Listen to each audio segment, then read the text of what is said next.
Well, our next guest is counting herself as lucky tonight because she escaped the fire. Adler Suen lives in one of the 8 buildings that caught fire. She joins us now live. And how are you doing this morning?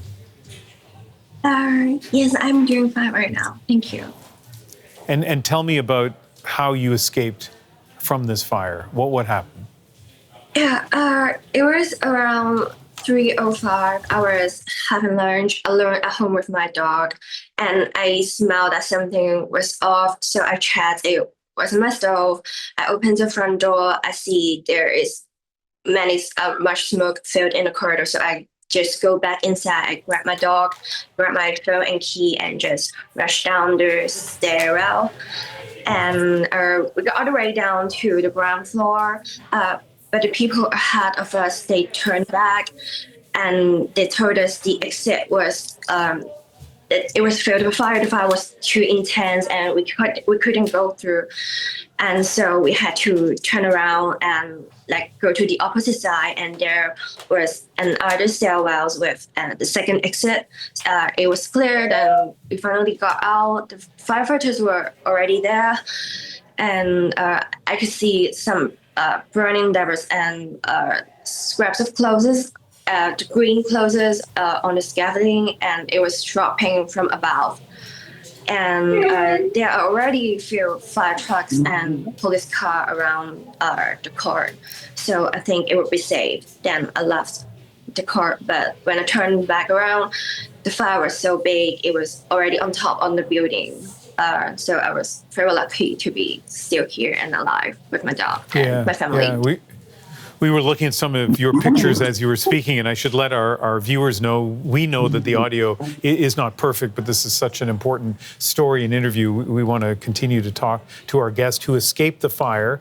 You know, people often warn that one of the things that people need to avoid when there is a fire is panic, that panic during an attempted escape can make things even worse. How did people deal with the smoke and the fire as you and others were exiting the building?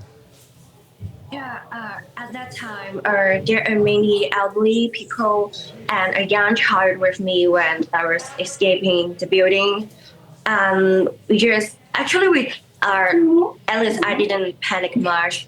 I just knew that I had to get out of the building, and we knew we couldn't take the elevator, and we knew we have to get our phone and keys, and this is where we were educated through our entire education. So, but you know, most of the elderly people are not really capable of walking down the stairs, so we just need to help each other to get down.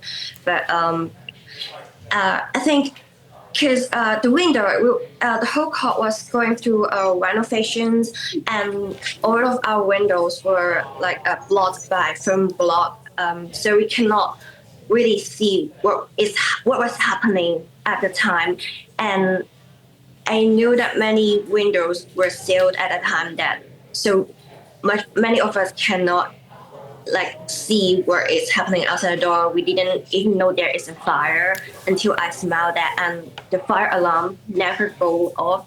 So it really depends on how were we aware of the fire. Because we were all depends on ourselves at the time. Yeah, so just a quick note of clarification so that I understand. Did you say that the fire alarm where you were didn't go off, and you only knew about this fire because you smelled the smoke? Yes, the fire alarm never goes off. I only can smell that because my window were not sealed. One of it was opened, so the smell came out. I came in from the window, so I knew there was a fire.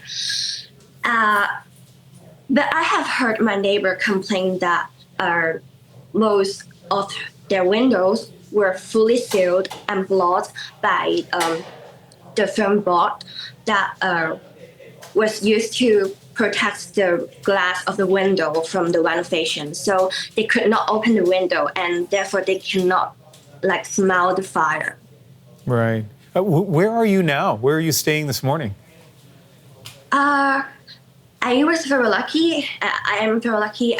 We are staying in another apartment in Taipo. I think it is owned by our family friend. You know that there's still a lot of people who are missing, unaccounted for, and some of them maybe right now are in the towers hoping that firefighters get to them. How are you feeling about that? Yes, I am very devastated, and I hope they will be rescued soon. I know they still haven't put out the fire yet, but I know everyone, especially the firefighters, they're really working very hard. They have working continuously for nearly 20 hours now. So I hope they will all be fine eventually. And I'm very grateful that most of us are still okay now and we have a place to stay now.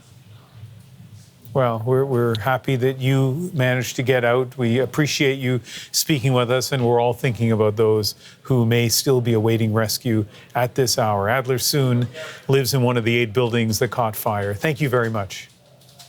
Thank you.